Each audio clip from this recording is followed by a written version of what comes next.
Hello, it's Tracy Jackson, also known as the Spiritual Cheerleader, and I'm coming to you this week with this week's tip about pendulums.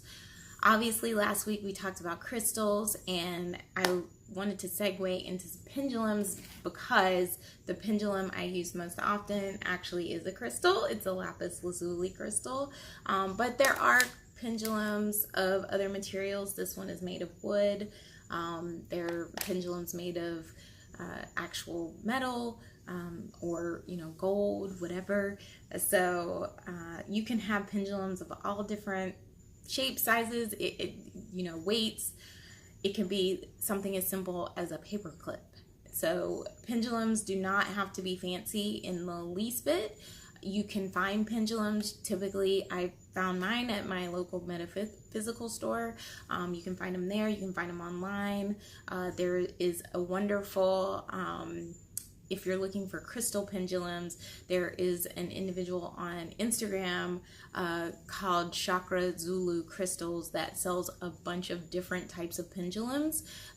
She has, pendulums in various different crystals. So if there's a particular crystal that you are looking for, you can find it. Obviously, lapis lazuli is a stone that is most closely associated with intuition, third eye, opening, your third eye. And so when I saw it, I had already been looking for lapis lazuli because I wanted to work on my intuitive skills, but it went hand in hand with the pendulum magic that I wanted to do because I was like, this is gonna answer questions and help me tap in further to my intuition anyway. So I thought it was a double blessing in that regard. I got my wood pendulum actually last year at Oracle Palooza, and somebody brought up a very good point. The teacher there brought up a very good point about the pendulums taking on our energy, and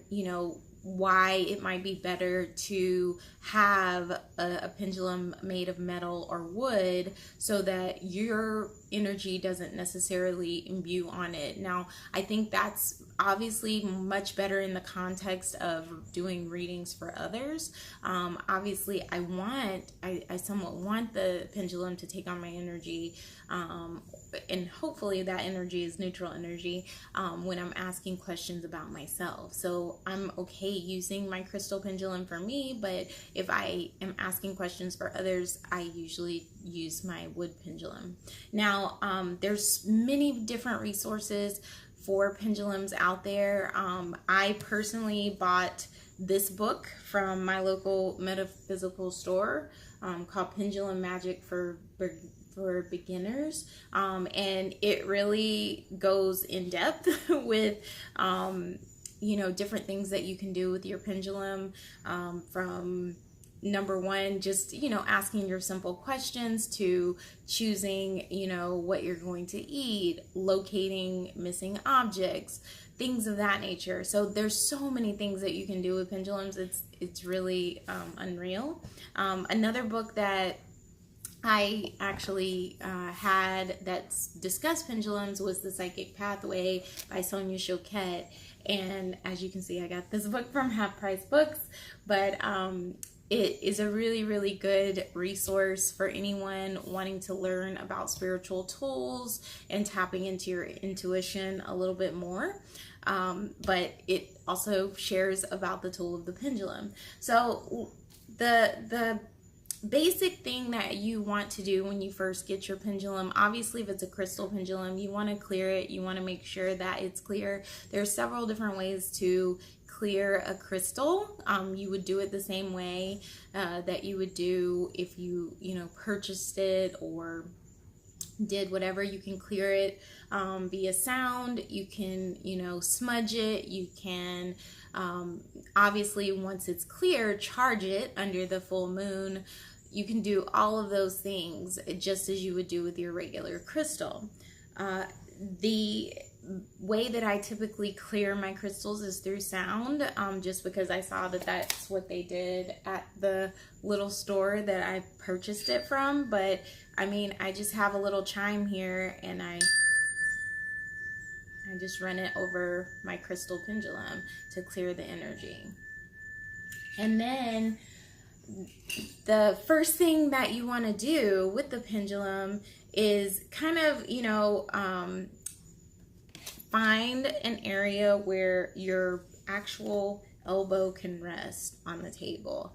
And I did not set up a good space here where I could see this.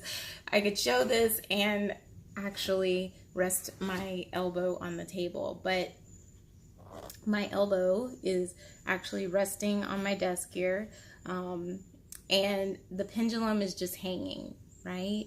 So that's the first thing that you want to do. You just want to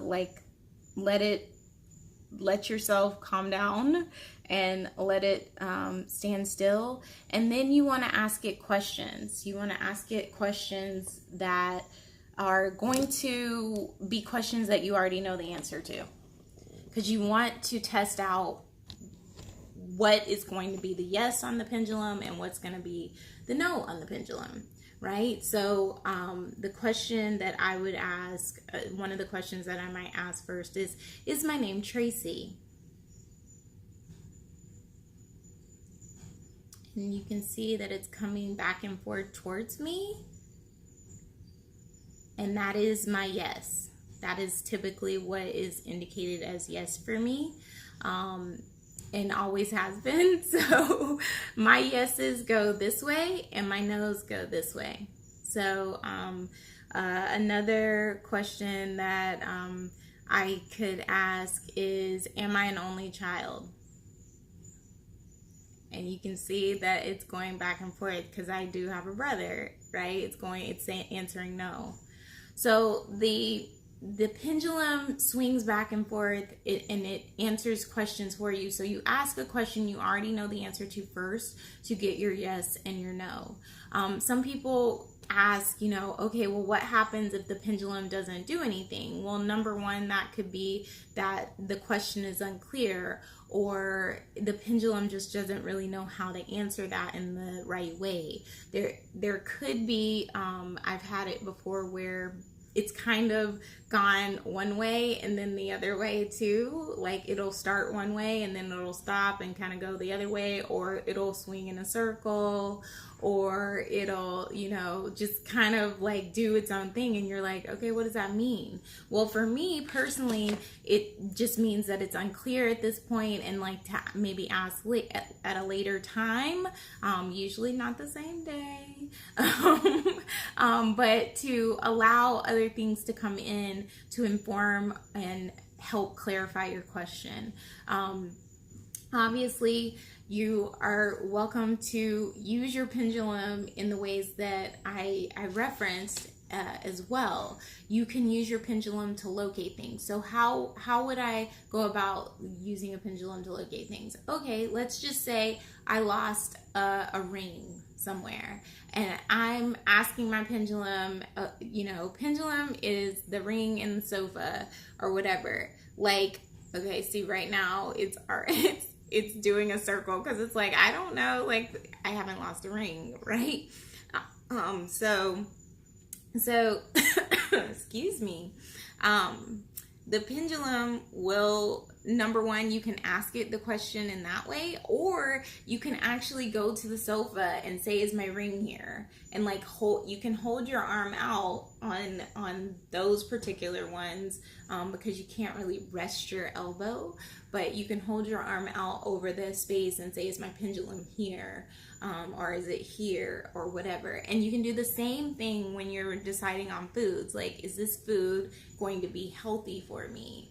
And you can see yes or no, or you could see, you could ask for whether or not these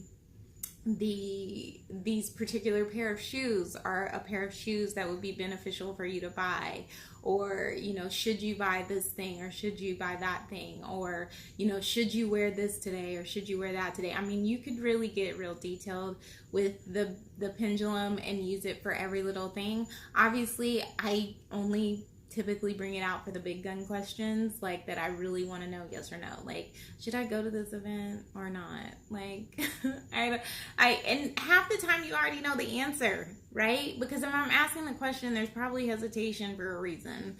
And is it a fear because I'm scared of, shining my light? Or is it a fear because, I really don't want to be, in that energy? Right? So the pendulum will suss that out, and like a lot of times will confirm that for you if you're having struggles going, well, yeah, this could be beneficial, but I really don't like the energy that I'm gonna get when I get there. But should I go still? Like, you already know, like, no, you probably shouldn't. And the pendulum will reaffirm that for you. So you can ask literally anything of the pendulum. Typically, yes/no questions are going to be best suited for the pendulum. Obviously, the oracle cards are not best suited for yes/no questions. So this is my go-to when I have a yes/no question that might be a little bit more daunting, or something that I just really want to know, like, should I do this? Should I, move forward with this? I asked my pendulum before I signed up for Spirit Junkie Masterclass. I asked it before I signed up for Oracle School. Like, I made sure, like, that this was what I was supposed to do before I did it. So you can do that as well. Obviously, you can use it in different ways. I hope that this has helped you. Obviously, if you like these tips, please let me know so that I can continue to do them. If not, let me know that too, so I can stop doing them. If you do like these tips, please feel free to subscribe to the channel. Feel free to sign up for my newsletter as well. That's typically in my card reading descriptions. But I hope to see more of you on the channel, and I will talk to you guys again next week. Have a great one. Bye.